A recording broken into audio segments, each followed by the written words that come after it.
Hi, this is Valerie McDowell, your writer, editor, and book coach accelerator. I work with Writing Challenge clients, helping them to get their stories told and their books published.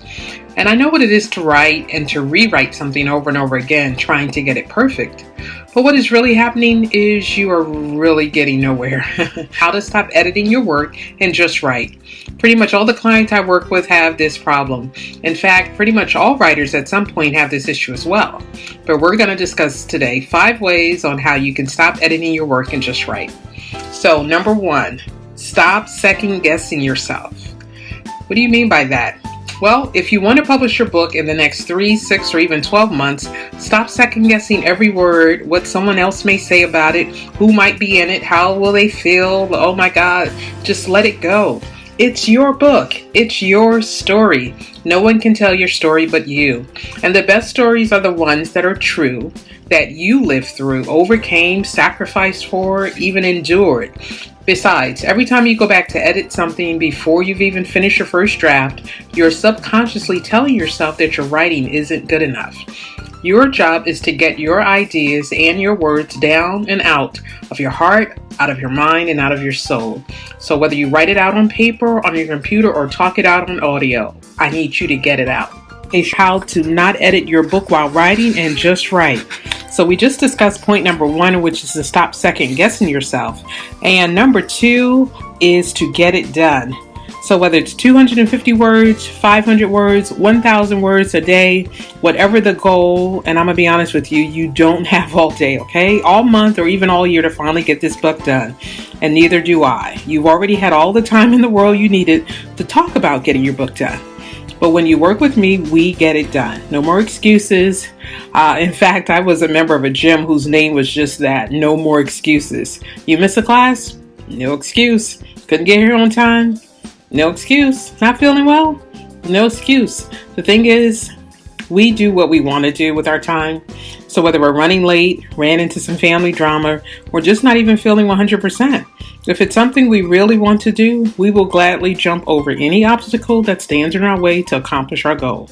So even if you hated what you've written, and even if you don't even write at all that day, get your word count done. No excuses.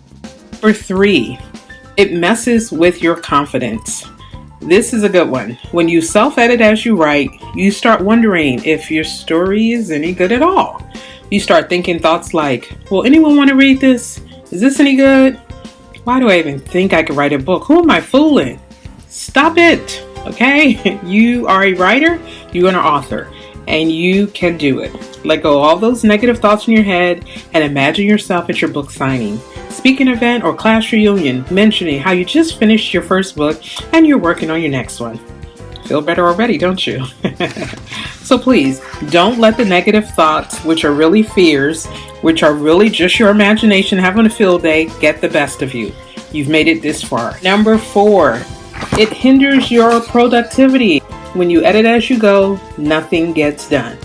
The blank sheet of paper or your computer screen barely gets 2 to 3 sentences, okay? Then you start thinking again about everything else but what you need to write. The next thing you know, you got to get the kids from school or cook dinner or a host of a million other things on your to-do list. If you had just spent that last hour completely doing what you needed to do, which is write. So focus. If 20 minutes is all you got, give it your all and write everything you can think of for your story or that your book needs. Then take a break, okay? Get some water, stretch, go to the bathroom, whatever you need to do, but come back. Always come back until you write the end, okay? Today I'm talking about how not to edit your book while you're writing and just write. Now we've covered 4 of my 5 points for today, and a quick recap says, number 1, stop second guessing yourself. Number 2, get it done. Number 3, it messes with your confidence. Number 4, it hinders your productivity. And our last point for today, point number 5, says your writing will need editing anyway. In fact, every book, paper, story will need editing before it is complete. So why not just wait till you're finished and let us experts get that done for you? And that was for those of you who heard my post about why you should let a professional edit your work. You're welcome. So those are my 5 points today on how to stop editing your work and just write. So once again, a recap Number 1, stop second guessing yourself. Number 2, get it done. Number 3, it messes with your confidence. Number 4, it hinders your productivity. And number 5, your writing will need editing anyway.